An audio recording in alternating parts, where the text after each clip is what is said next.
नमस्कार दोस्तों, हमारी आज की कहानी का नाम है उम्र। कल बड़ी मावस है। पूड़ी हलवा चने खीर पुए की तैयारी कर लेना। और हाँ, पूजा के बाद खाना पास वाली जीजी के घर जाएगा तो साथ में 2 सूखी सब्जी और 1 गीली सब्जी भी बना लेना। अब वो बेचारी 3 ही लोग हैं। आलू भेजते अच्छे नहीं लगेंगे तो मैंने ही जीजी से कह दिया कि पूरा ही खाना भेज देंगे, आप कुछ मत करना।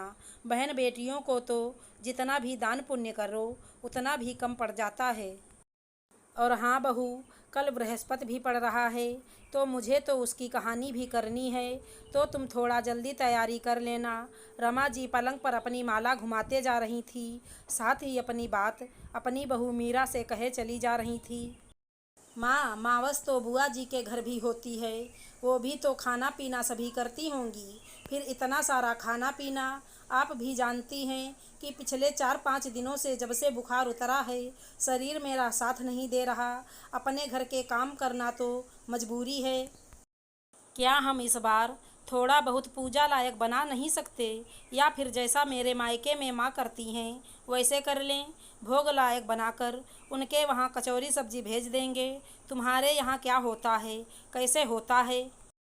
मुझे नहीं जानना। इतनी बड़ी पूजा, वैसे ही घर में दिक्कतें लगी रहती हैं। भगवान जाने आजकल की पीढ़ी हर काम को करने से पहले ही मना कर देती है।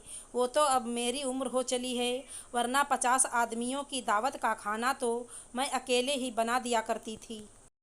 पर मजाल कभी अपनी सास के सामने कभी मुंह भी खोला हो। पर अब तो घोर कलयुग है, एक बात बोलो और 100 सुन लो। रमा जी बोले चली जा रही थी, बिना ये देखे कि बच्चे भी वहीं बैठे हैं। माँ, दादी को दिखता नहीं क्या कि आपकी तबीयत सही नहीं है? आप कल मुझे बता देना, मैं आपकी मदद कर दूंगा। मीरा के बड़े बेटे जो कि 11 साल का है, नमन ने कहा, मैं भी माँ की मदद करूंगी। बीच में उसकी बेटी श्रेया भी बोल पड़ी, तुम दोनों में से किसी को भी मेरी मदद करने की ज़रूरत नहीं, अपनी पढ़ाई लिखाई पर ध्यान दो। मीरा ने हंसते हुए कहा और अपने कामों में लग गई। अक्सर उनके घर में यही होता था जब से मीरा की दूसरी बेटी हुई है। आए दिन उसके शरीर में कोई न कोई दिक्कत लगी ही रहती है।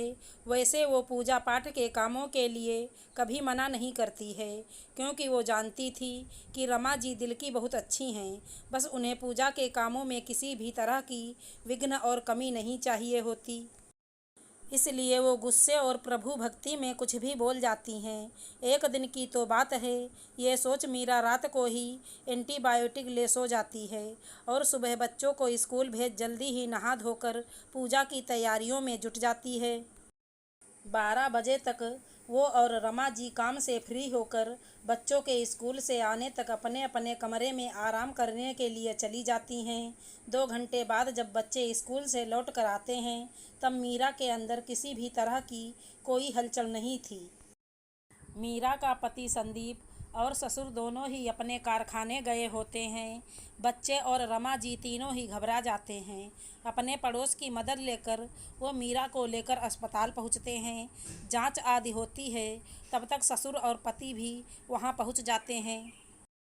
देखिए, इनका बीपी बहुत लो हो गया था और शरीर में एंटीबायोटिक भी बहुत पाई गई है। लगता है इनकी तबीयत ठीक नहीं चल रही थी। डॉक्टर ने संदीप को ऑफिस में बुलाकर कहा, बुखार तो था, 4-5 दिन का दवाइयों का कोर्स भी किया था, पर मीरा ने सब ठीक बताया था। कैसे पति हैं आप? पत्नी की जरा भी फिक्र नहीं है। अब घर ले जाइए और इनकी ठीक तरह से देखभाल कीजिए। डॉक्टर ने गुस्से में बहुत फटकार लगाई। मीरा घर आ जाती है। धीरे धीरे उसकी हालत में सुधार आने लगता है। 8-10 दिनों में पूरा घर अस्त व्यस्त हो जाता है। रमा जी मीरा के पास बैठती हैं और हाथ जोड़कर उस दिन के लिए माफ़ी मांगती हैं। बहू, आगे से तुझे जैसा ठीक लगे वैसा ही करना, पर फिर कभी काम का दबाव सहने के लिए दवाइयों का इस्तेमाल मत करना। माँ, जो हुआ उसे भूल जाएं। माँ, अब मैं कोई 20-22 साल की नई नवेली बहू नहीं रही।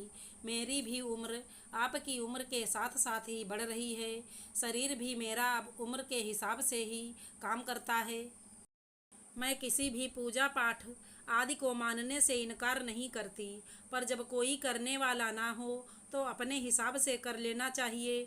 ईश्वर भी अपने भक्तों को दुख देकर ऐसे भोग से कभी खुश नहीं होते। उन्हें 56 भोग नहीं, बस दिल और मन से लगा भोग पसंद है।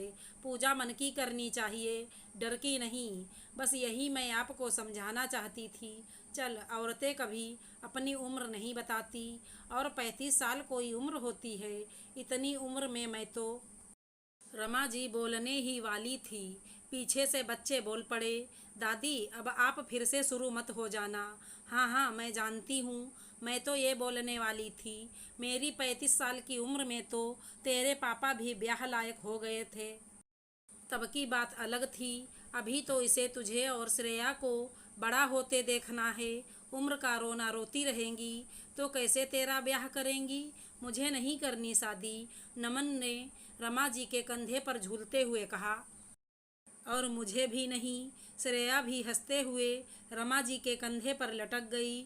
आशा करती हूँ हमारी कहानी अच्छी लगी होगी। धन्यवाद दोस्तों।